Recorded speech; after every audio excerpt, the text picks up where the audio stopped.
पंकज भैया, एगो औरत अपना मर्द से का कहला? हो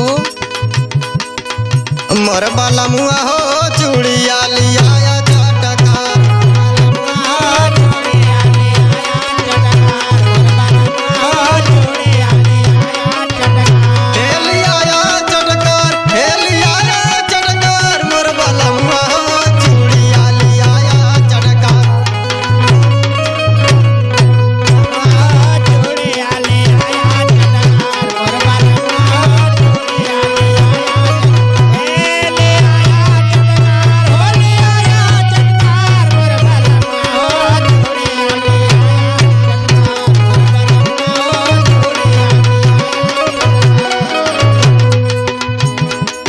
सुना।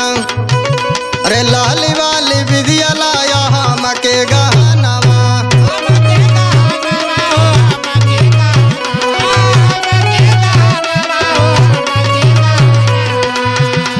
तबे मानव राजा हम तोहरे कहनवा।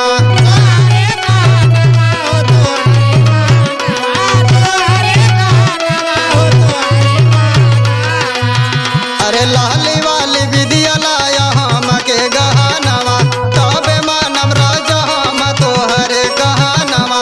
से जिया का सुखवा में देबो हर बार, मोर बाला मुआ हो चूड़िया लिया चटकार।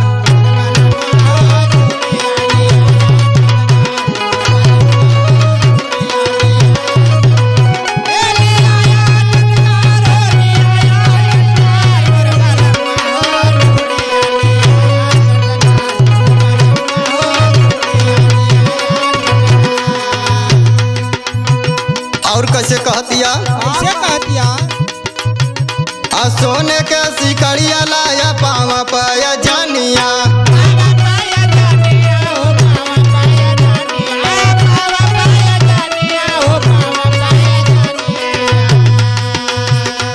पहिनी के बनम राजा सुगर दुलहिनिया।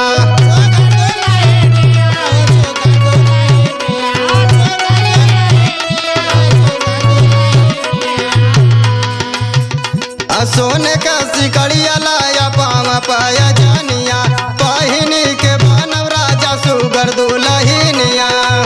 अरे आजमगढ़ से साड़िया लिया तुझा कास, मोर बाला मुआ हो चूड़िया।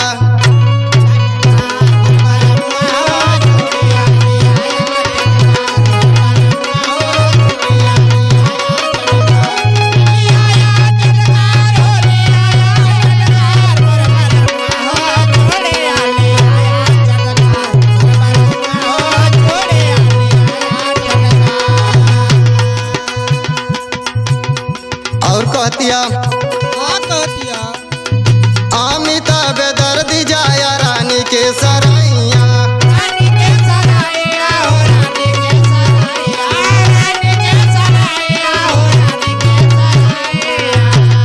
ले ले आया टिकुली काजर साटा बैली लरिया।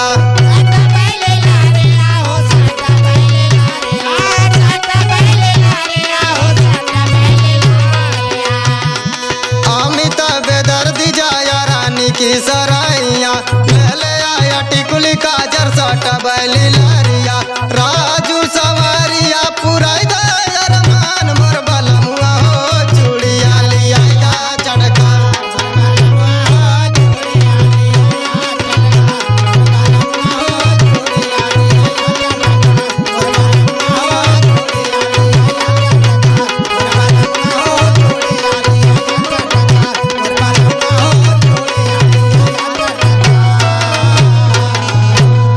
अरे लाइक दे दाना हो, काहे के जिद करता रहा।